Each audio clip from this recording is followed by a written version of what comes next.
నమస్తే అండి. నమస్తే సార్. రామ్ గోపాల్ వర్మ బూతు చిత్రకారుడు, బూతు చిత్రాల దర్శకుడు, బూతు తన సొంత ఇంట్లోనే అనుసరించేవాడు బూతుని. పూర్తిగా అసలు నోరెప్పితే బూతు. ఇంకా ఈయన గురించి ఇంకా పరాకాష్ఠగా చెప్పాలంటే ఈయన గారి సొంత భార్య ఈయన వదిలిపెట్టి వెళ్ళిపోయారు, బయటికి దూరం వెళ్ళిపోయారు, ఈయనకి విడిపోయారు వీడి నుంచి. ఆవిడని ఒక యూట్యూబ్ ఛానల్లో ఇంటర్వ్యూ చేస్తున్నప్పుడు ఆవిడ చెప్పిన మాట ఏంటి, మీరు ఎందుకు వచ్చేసారు, రామ్ గోపాల్ వర్మని ఎందుకు వదిలిపెట్టారు, ఏంటి రీజన్ ఏంటి చెప్పమంటే, నా బిడ్డ అంటే నాకు రామ్ గోపాల్ వర్మకి పుట్టిన కూతురు ఎవరైతే ఉందో ఆ పాప మీదే, నా కూతురు మీదే ఎక్కడ పడితే అక్కడ చేతులు వేస్తున్నాడండి, అందుకనే మేము బయటకు వచ్చేసాం. ఆడంత నీచుడు, ఆడంత అధముడు, వాడంత అప్రాచ్యుడు, దుష్టుడు ఇంక ప్రపంచంలో ఇంకెవరు ఉండరండి, ఇంకా వాడి గురించి అసలు నా దగ్గర మాట్లాడొద్దండి, ఇంకేదైనా మాట్లాడమని అన్నారు ఆవిడ. ఇక ఇది పరాకాష్ట. రామ్ గోపాల్ వర్మ గురించి క్లియర్గా అందరికీ అర్థమయ్యేటట్టు చెప్పాలంటే ఇక ఆవిడ చెప్పిన మాటలను తీసుకుంటే చాలు, వీడు ఎటువంటి వాడు అనేదాన్ని. మరి ఇటువంటి వాడిని చేరదీశాడు జగన్మోహన్ రెడ్డి అనేకంటే ఇటువంటి వాళ్ళనే చేరదీస్తాడు జగన్మోహన్ రెడ్డి అనటానికి ఇంకా కరెక్ట్ అవుతుందేమో ఆ పదం అది. సో ఈ రామ్ గోపాల్ వర్మ వీడు చేసిన అరాచకాలు, ఏది దొన్నలకి నిన్న మనం మాట్లాడుకున్నాం, చంద్రబాబు గారు, పవన్ కళ్యాణ్ గారు, లోకేష్ గారు బొమ్మల్ని పెట్టడం, ఆడవాళ్ళ ముఖాల మీద తీసుకొచ్చి ఈ ముగ్గురు నాయకులు గొప్ప నాయకులు, ఇప్పుడు ఆంధ్రప్రదేశ్లో అద్భుతమైన పాలన అందిస్తున్న నాయకులు వీళ్ళు ముగ్గురు తలలు తగిలించడం, చీరలు డ్రెస్సులు వేసుకున్న ఆడవాళ్ళకి ఇటువంటి పనులు చేసిన ఈ పనికి మాలిన లోఫర్ అనొచ్చు. ఇక ఇతన్ని అంతకంటే కూడా తిట్లు కూడా ఏం రావట్లేదు నాకు ఈయన్ని తిట్టాలంటే కూడా. వీడు కేసులు పెడితే వీడు ఎలా పడితే అలాగ ట్వీట్లు వేయటం, ఎలా పడితే అలాగ మాట్లాడటం, ఇంకా ఒక రకంగా చెప్పాలంటే ఇది పోలీసు వ్యవస్థ వైఫల్యం అని కూడా అనిపిస్తుంది. ఈయన ఇంటర్వ్యూలు ఇస్తున్నాడు, ఛానల్స్లో కూర్చుంటున్నాడు, సాక్షిలో కూర్చుంటున్నాడు, వీడియోలు వదులుతున్నాడు, కానీ పోలీసులు మాత్రం దేశమంతా ఎతుకుతున్నారంట ఈయన కోసం. ఎక్కడెక్కడో ఎతుకుతున్నారు, ఎక్కడెక్కడో తిరుగుతున్నారంట. సరే అది ఏం జరుగుతుందనేది అర్థం కావట్లేదు. కానీ ఈ రామ్ గోపాల్ వర్మ ఇంకా ఎక్కడెక్కడో కూర్చొని ఇంకా నీచ నికృష్ట దిక్కుమాలిన మాటలు, దరిద్రపు మాటలు ఏం మాట్లాడుతున్నాడో ఒకసారి వినండి. రామ్ గోపాల్ వర్మ తన అరెస్ట్ మీద స్పందించారు. తాను ఇక్కడే ఉన్నానంటున్నారు ఆయన. ఈ నేపథ్యంలోనే ఒక సంచలనాత్మక ట్వీట్ ని చేసుకొచ్చాడు, ఒక లెంథియెస్ట్ ట్వీట్. ఇంతవరకు ఆయన చేసిన ట్వీట్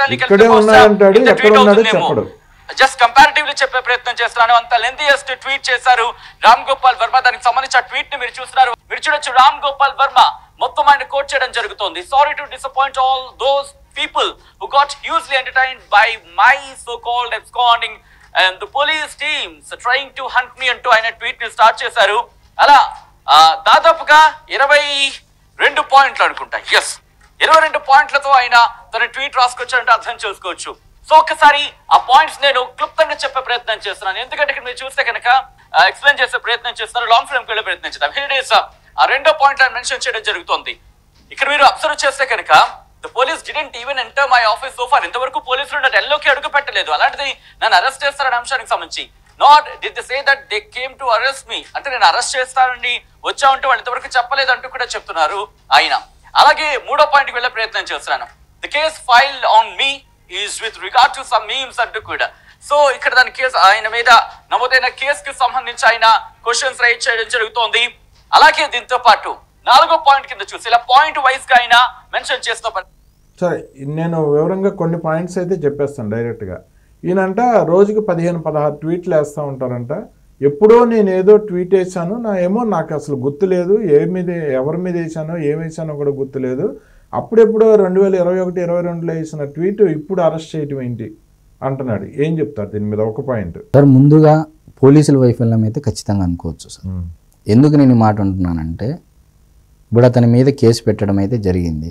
ఇప్పుడు చాలామంది ప్రజలు కూడా అతను తీసేటువంటి, మీరు ఇందాక చెప్పినట్టు బూతు సినిమాలు అయితేనేమి, స్త్రీలను అగౌరవపరిచే విధంగా సమాజంలో అతను చూపించే తీరు కానీ, చేసేటువంటి పనుల వల్ల కానీ, చాలా పనుల వల్ల అందరూ చేదరించుకునేటువంటి పరిస్థితి.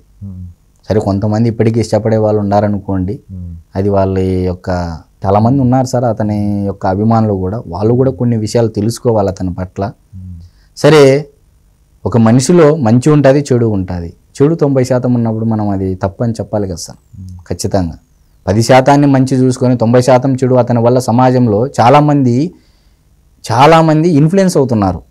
అంటే ఒక చెడు తొందరగా ఆకర్షిస్తుంది. ఇప్పుడు చింతపండు, బెల్లము, జీలకర్ర బాగా దంచి ఒక పుల్లగా పెట్టి ఇస్తే నువ్వు ఎన్ని పుల్లలు ఇచ్చినా అట్లా పెట్టి తింటావు. దానివల్ల జరిగే పరిణామాలు సాయంత్రము లేకపోతే మరుసటి రోజుకి ఏమవుతుంది సార్? మోషన్స్ అవుతాయి. అంటే ఏంది? దాని యొక్క ప్రభావం మరుసటి రోజు కనపడతా ఉంది. మరి అదే వేపాకు బాగా దంచి చిన్న చిన్న అంటే డ్రై చేసేసి దాన్ని బిళ్ళలు ఇస్తే మింగమంటే మింగుతారా సార్ ఎవరన్నా? ఆరోగ్యానికి మంచిది వేపాకు, ఆరోగ్యానికి మంచిది అంటే ఎవరన్నా తీసుకుంటారా? తీసుకోరు. అంటే నేను ఏమంటున్నానంటే ఒక ఎగ్జాంపుల్ ఉదాహరణగా చెప్తున్నాను సార్. ఆర్జీవి లాంటి వ్యక్తులు అతను ఇచ్చేటువంటి ట్వీట్లు అయితేనేమి మెసేజ్లు అయితేనేమి మీరు పట్టించుకోమాకండి. పోలీసులు ఎత్తి లోపలేస్తే భయము, భక్తి, బాధ్యత, సమాజంలో బతకాలంటే ఇలానే ఉండాలి అని చెప్పి అతను నేర్చుకునేంత వరకు పోలీసులు కౌన్సిలింగ్ ఇవ్వాలనేది కూడా చాలామంది మహిళల యొక్క మనవి సార్. ఇది అటు ఉంచితే అందితే జుట్టు అందకపోతే కాళ్ళు అనే ఒక సామెత ఉంది సార్. అందితే జుట్టు అందకపోతే కాళ్ళు. ఇప్పుడు అతను ట్వీట్ చేసినటువంటి ట్వీట్ ఏదైతే ఉందో ముఖ్యంగా 3 అంశాలు. ఎందుకంటే మనం ఆంధ్రప్రదేశ్లో ఉంటున్నాం కాబట్టి చంద్రబాబు నాయుడు గారిని, లోకేష్ గారిని ఉద్దేశిస్తూ ఒక ట్వీట్ చేయడం జరిగింది. 22 అంశాలు చేశాడు అనుకోండి.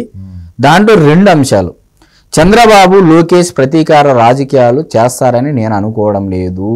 అదొక పాయింట్. 164 సీట్లతో రికార్డు స్థాయిలో వాళ్ళు గెలవడమే అసలైన ప్రతీకారము అని చెప్పేసి నా సినిమాలు, నా పోస్టులు ఒక్క ఓటును కూడా ఆంధ్రప్రదేశ్ రాష్ట్రంలో ప్రభావితం చేయలేకపోయాయి అని తనకు తానుగా ట్వీట్ చేయడం జరిగింది. నేను పనికి మళ్ళీ చెప్పి ఒప్పుకున్నాను సార్. ఇంకా అది మనం ప్రజలు మరి ఇంత ట్వీట్ చేశాడంటే తెలుసుకోలేనంత ఏం అమాయకులు కాదు కదా సార్. ఆంధ్రప్రదేశ్ రాష్ట్ర ప్రజలు దేశంలో ఉన్నటువంటి మిగతా వాళ్ళకంటే చైతన్యవంతులు, ఎప్పుడైనా రాజకీయ చైతన్యము నిశితంగా గమనించేటువంటి శక్తి ఉన్న వాళ్ళు. ఇందిరాగాంధీ గారే దేశం మొత్తాన్ని ఒక కంటితో చూస్తే ఆంధ్రప్రదేశ్ మటుకు ఒక కంటితో చూడాలని చెప్పినటువంటి గతంలో పెద్దలు చెప్పేవాళ్ళు సార్. ఇది నేను రామారావు గారిని బర్తరఫ్ చేసిన సందర్భంలో ఎస్ సార్ అన్నటువంటి పరిస్థితి. మరి ఆంధ్రప్రదేశ్ రాష్ట్ర ప్రజలు ఇతను ట్వీట్ చేస్తే అంత అమాయకులా సార్? డిప్లొమాటిక్ గా నీకంటే ఏం తెలివైన లేరు అనుకుంటున్నావు ఆంధ్రప్రదేశ్ రాష్ట్రంలో?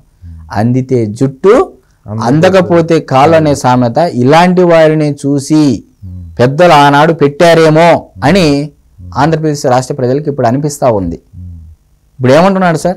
ఒక సైడ్ ఏమో వ్యూహం సినిమాతో నువ్వే ట్వీట్ పెడతావు, మహిళలు పెట్టేసి బొమ్మలు, ఆ మహిళలకి చంద్రబాబు నాయుడు గారి ఫోటో పిక్ మార్ఫింగ్ చేసి పెడతావు, లోకేష్ గారి ఫోటో మార్ఫింగ్ చేసి పెడతావు, పవన్ కళ్యాణ్ గారి ఫోటో మార్ఫింగ్ చేస్తావు. నిన్న మహారాష్ట్రకి వెళ్ళాడు పవన్ కళ్యాణ్ గారు ఎలక్షన్ ప్రచారానికి, చూసావా? ధమాకున్నోడి చేస్తే ఎట్టుంటుందో. నువ్వు ఇక్కడ నుంచి అక్కడికి పోతే చిత్తకారిత కుక్కలాగా ఎక్కడ ఏమి కనపడుతుంది ఆ పనులు చేసే నీకు దాని విలువ ఏమర్థమవుతుంది సార్? ఇప్పుడు ఉదాహరణకు చెప్దాము. బురదలో పూర్లాడే పంది బయటకు వచ్చి మనం స్నానం చేయించి పాన్స్ పౌడర్ పూస్తే ఆ పాన్స్ పౌడర్ వాల్యూ దానికి తెలుస్తుందే? తెలియదు, ఖచ్చితంగా తెలియదు. బురదలో పొర్లాడే పంది బురద పూసుకొని వస్తే మనం దాన్ని అప్పటికీ క్షమాగుణము, దయాగుణము, జంతువులను ప్రేమించాలి అని ఒక్క స్ఫూర్తిని తీసుకొని దానిని బందీ అయినా చేసి స్నానం చేపించి దానికి పాన్స్ పౌడర్ స్ప్రే కొడితే, పాన్స్ పౌడర్ దూరం నుంచి స్ప్రే కొడితే అది దాని విలువ తెలుస్తుంది సార్? పాన్స్ పౌడర్ వాల్యూ తెలుస్తుంది దానికి? ఖచ్చితంగా. అంటే తనకు సహజంగా వచ్చినటువంటి లక్షణం బురదలో పొరలాడము. మరి ఆ లక్షణాన్ని అది మార్చుకుంటుందా? మార్చుకోడు. నా లక్ష్యాన్ని మార్చుకునే దిశగా ప్రయాణం చేస్తుంది పంది? చెయ్యదు. మరి ఉదాహరణ మనకు జంతువులే చెప్తున్నాయి, ఇంకా మనుషులకు చెప్పడమే ఉంది సార్. మరి ఇప్పుడు మీరు అర్థం చేసుకోండి. ఒకవైపు ఏమో గతంలో ఎర్రి బుక్క అని పెట్టాడు. మరి ఎర్ర బుక్కను చూసి ఎందుకు నువ్వు ఎక్కడెక్కడో తిరుగుతున్నావు? ఆర్జీవి డెన్ను టచ్ అయ్యి నువ్వేం పెద్ద స్వాతంత్ర సమరయోధుడువా? లేకపోతే నీ వల్ల రాష్ట్రానికి ఏమైనా ఉపయోగం కలిగిందా? నువ్వు తీసిన సినిమా వల్ల నీ నిర్మాతకు డబ్బులు వచ్చింటాయి, లేకపోతే నీ హీరోకి రెమ్యునరేషన్ పెరిగింటుంది ఆ సినిమా నుంచి, లేకపోతే ఆ సినిమా తీయడం వల్ల ఒక 1000 మందో 2000 మందికో ఆ సినిమా వల్ల ఉపాధి కలిగింటుంది. మాకేంది అంటనా? పోనీ నువ్వు సినిమా ఆంధ్రప్రదేశ్ రాష్ట్రం తిరిగి ఆ ట్యాక్స్ ఏమన్నా ఆంధ్రప్రదేశ్ రాష్ట్ర ప్రభుత్వానికి వచ్చిందా? అది లేదు. నువ్వు దీనివల్ల ఏంది ఉపయోగము? పోనీ నీకు జన్మనిచ్చినటువంటి తల్లికి నువ్వేమైనా సేవ చేసుకున్నావా? లేదు. అది నా విషయం అంటావు. కాళ్ళు నాకితేనే నా ఇష్టం చూస్తే చూడన్న నువ్వు నీ తల్లిని చూసుకున్నావని మేము అడిగితే నా ఇష్టం నేను చూస్తే లేకపోతే నీకెందుకు అని అంటాడు. దాంట్లో ఆశ్చర్యపోవాల్సిన అవసరం లేదు. సరే, పెళ్ళిడికి వచ్చినటువంటి కూతురు తన యొక్క అంటే పెళ్లి చేయడము లేకపోతే ఆ యొక్క కూతురు యొక్క బాధ్యతలు తీసుకొని ఏదైనా నెరవేర్చడము ఏదైనా చేసినావంటే నా కూతురు నా ఇష్టం నేను ఏమైనా చేస్తాను నువ్వంటే దానికి మేమేం సమాధానం చెప్పలేము. అది నీ యొక్క కుటుంబ అంతర్గత విషయం కాబట్టి. మరి మీ యొక్క ధర్మపత్ని ఆమె కూడా మిమ్మల్ని వదిలేసినటువంటి పరిస్థితి. మహాతల్లి నిన్ను ఎలా భరించిందో ఏంటో మేము తలుచుకుంటేనే మాకు అంటే చాలా ఆవేదన కలుగుతుంది. ఆమె పట్ల జాలి దయ కలుగుతాయి. 100%. ఇప్పుడు ఆంధ్రప్రదేశ్ రాష్ట్రంలో ఉన్నటువంటి మిగతా మహిళలు రాజకీయ నాయకులను ఇంత శోభ పెడుతున్నావంటే నీ దరిద్రమైన పోస్టుల వల్ల ఇంట్లో ఏమేమి కార్యకలాపాలు చేసేవాడివో మీ యొక్క ధర్మపత్ని కానీ మీ కూతురు కానీ మీ కుటుంబ సభ్యులు కానీ ఎంత వేదన చెంది ఉంటారో. రోజు మారతాడని చెప్పి ఎన్నిసార్లు ప్రయత్నం చేసి ఉంటారో. మారడు. తన సహజ గుణంగా వచ్చినటువంటి లక్షణాలు ఇతను కోల్పోడు అని చెప్పేసి తన తల్లి ఒకనొక టైంలో ఏదో పుట్టాడు. తల్లి తీపి ఉంటుంది కదా సార్. తల్లిని మించిన ప్రేమ అనేది అది ఇంకా సాధ్యం కాదు. కాబట్టి ఆమె కూడా కడుపు కోత ఉన్నప్పటికీ ఇలాంటి బిడ్డ నా కడుపుని ఎందుకు పుట్టాడని అనుకున్నప్పటికీ ఒకనొక సమయంలో ఇంటర్వ్యూలో కూడా ఆమె కూడా వచ్చి కొడుకు సపోర్ట్గా మాట్లాడడం జరుగుతుంది సినిమాకి సంబంధించి. ఎందుకంటే ఆమెను కూడా తప్పు పట్టేకి లేదు. ఇక్కడ కింద ఇన్ని సంవత్సరాల వయసు వచ్చినప్పటికీ ఇతను మారకపోవడం అనేది ఇక్కడ శోచనీయం.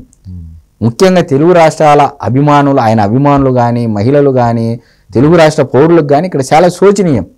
ఒక మంచి అనేవాడు మంచం కింద ఏదో చేస్తున్నాడే ఏంటి పరిస్థితి ఇతనికి ఎందుకు దాపురించింది ఈ కాలం అని చెప్పేసి చాలా మంది ప్రజల యొక్క మనోవేదన. మరి అది సార్ మొన్న ఒక వీడియో రిలీజ్ చేశాడు. ఇంత పెద్ద మగ్గు పట్టుకున్నాడు. అంత పెద్ద మగ్గులో కాఫీ కానీ పాలు కానీ టీ కానీ అయితే కాదు, అది వోడ్కా పెట్టుకున్నాడు. ఆ వోడ్కా రమ్ము పెట్టుకొని తాగుతూ నేను ఫ్రీగానే ఉన్నాను, షూటింగ్లో బిజీగా ఉన్నాను తప్పితే నేను ఎక్కడికి పారిపోలేదు, నేను ఎక్కడ దాక్కోలేదు, సెల్ స్విచ్ ఆఫ్ చేశానంటే నేనేదో పర్సనల్ షూటింగ్ పనిలో ఉన్నాను స్విచ్ ఆఫ్ చేశాను అంటాడు. కానీ ఎక్కడి నుంచి వీడియో చేసావురా అనేది చెప్పడు. వాడికి తెలుసు దొరికితే ఏమవుతుంది అనేది వాడికి తెలుసు. వాడంటాడు ఒకే టైంలో 3-4 రోజుల వ్యవధిలో 3-4 జిల్లాల్లో నా మీద కేసులు ఎలా బుక్ అయినాయి అంటాడు. సరే, ఇప్పుడు రామ్ గోపాల్ వర్మ గారు ఒకవైపు ప్రశ్నిస్తూనే అడుగుతా ఉన్నారు నన్ను ఎందుకు అని. ఇప్పుడు ఎవరైనా దొంగోడు నేను దొంగతనం చేస్తా నన్ను పట్టుకొని చెప్పడు కదా సార్. దొంగతనం చేసేస్తాడు. చేసిన తర్వాత నేను దొంగతనం చేసిన అది ఎట్ట తప్పు అయితే అది నువ్వు నిరూపించంటే బయట నిన్ను క్షేమంగా ఉంచి నిరూపిస్తారా? కదా సార్. బయట నిన్ను బాగా నీ ఇష్టం వచ్చినట్టు తిరుగు, ఇంకా నాకు కాలు నాకుతా ఉండు అని చెప్పి నీకు విచారిస్తారా? నిన్ను ఇంకో 4 కాళ్ళు ఆయన చెప్పేటువంటి అడిగే తీరు అలా ఉంది సార్. ఆయన చేసినటువంటి ట్వీట్ అలా ఉంది. అంటే ఏంది నన్ను ఏం పీకలేరు మీరు. జగన్మోహన్ రెడ్డి గారు కూడా నా వెంట్రుకు కూడా పీకలేరు అన్న కాట్ నుంచి నన్ను నమ్మండి అనే వరకు ఎలక్షన్ వరకు వచ్చారు. ఇది రామ్ గోపాల్ వర్మ గారు స్పష్టంగా తెలుసుకోవాలి. జగన్మోహన్ రెడ్డి గారి కంటే నువ్వేం పెద్ద తోపు కాదు. నువ్వు ఏంది ఎవరో ఏదన్నా ఇస్తేనో ఆ రోజుకి ఆ రోజు తానా అంటే తందానా. జగన్మోహన్ రెడ్డి గారితో పోల్చుకుని నువ్వు నువ్వు ఆయన అట్లా వాడి నా వెంట్రుక పీకలేరు అనే కాటి నుంచి నన్ను నమ్మండి మహాప్రభో అని ఆంధ్రప్రదేశ్ రాష్ట్ర ప్రజలు వేడుకున్నటువంటి పరిస్థితి. పోనీ నమ్మారా? మరి నువ్వే అంటున్నావు నా పోస్టులు నా సినిమాలు నా ట్వీట్లు ఏ ఒక్క ఓటును కూడా ప్రభావితం చేయలేకపోయాయని. ఇప్పుడు అదే వీడియోలో తను మాట్లాడుతూ అన్నాడే అంటే నేను మార్ఫింగ్ చేసింది ఈ ముగ్గురు మీద, చంద్రబాబు గారు, లోకేష్ గారు, పవన్ కళ్యాణ్ గారి మీద. వాళ్ళ మనోభావాలు దెబ్బతినాలి కానీ ఎవడో మనోభావాలు దెబ్బతిన్నాయని నా మీద కేసు ఎలాగేస్తారంటాడు. మరి జగన్మోహన్ రెడ్డిని బోషడికి ఆయన తిట్టినందుకు జగన్మోహన్ రెడ్డి వచ్చి పట్టాభి గారిని కొట్టలేదు కదా. మా అభిమానుల మనోభావాలు దెబ్బతిన్నాయి, పట్టాభిని చంపేయటానికి వెళ్ళారు ఆ రోజు పార్టీ ఆఫీస్ మీదకి, టీడీపీ ఆఫీస్ మీద కానీ జగన్మోహన్ రెడ్డి చెప్పాడు. ఎస్ సార్, డెఫినెట్గా మీరు చెప్పింది ఏదైతే పాయింట్ ఉందో అబ్సల్యూట్లీ కరెక్ట్, నేను కాదన్ను, వాస్తవమే అది. ఇప్పుడు రామ్ గోపాల్ వర్మ గారు మీకు చెప్తానేది ఏంటంటే ఇక్కడ మనోభావాలు దెబ్బతిన్నాయా లేదా అనేది కాదు. మీరు సమాజంలో బతకాలి అంటే సభ్య సమాజంలో సమాజ అభివృద్ధికి పాటుపడేటువంటి ఈ సమాజంలో నువ్వు బతకాలి అంటే సమాజంలో ఇలానే బతకాలి అని మీకు పోలీసులు ఒక కౌన్సిలింగ్ ఇస్తారంతే. నువ్వు ఎందుకు అంత ఉలికి పడుతున్నావు? ఒక కౌన్సిలింగ్ లోపలికి తీసుకొని వెళ్తారు. అది 1 రోజు కావచ్చు, 2 రోజులు కావచ్చు, 14 రోజులు కావచ్చు, 1 నెల రోజులు కావచ్చు, కౌన్సిలింగ్ ఇస్తారు. ఎందుకు అంత ఉలికిపాటు? నువ్వు ఆర్జీవీ డెన్ అంటావు, నువ్వు ఒక మాఫియా అంటావు, అద్దంటావు, ఇద్దంటావు, నేను అదంటావు, ఇదంటావు. చాలా సందర్భాల్లో చూసాం కదా సార్ ఆయన. అసలు ఏంటంటే ఆర్జీవీ డెన్ ఏంటి? డెన్ ఇదేమన్నా జంతువా? గుహ డెన్ అంటే ఇప్పుడు నేను అదే అంటున్నాను సార్. ఆ డెన్ యొక్క మీనింగ్ పోలీసులు నేర్పిస్తారు కౌన్సిలింగ్ లో.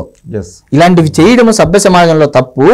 నువ్వు రా లోపలికి, ఇంతవరకు నువ్వు చేసినటువంటి పాపాలకు పుణ్యం మా ద్వారా మీకు లభిస్తుంది అని చెప్పేసి పోలీసులు రా, కదలి రా అని చెప్పేసి పిలుస్తున్నారు. నువ్వు ఎక్కడో ఇంటర్వ్యూలు చేస్తా, ఆడ ఉంటా, ఈడ ఉంటా, జిల్లాలు తిరుక్కుంటా, షూటింగ్లో ఉన్నా అని వెళ్ళు. విచారణ పిలిచినప్పుడు వెళ్ళు హ్యాపీగా.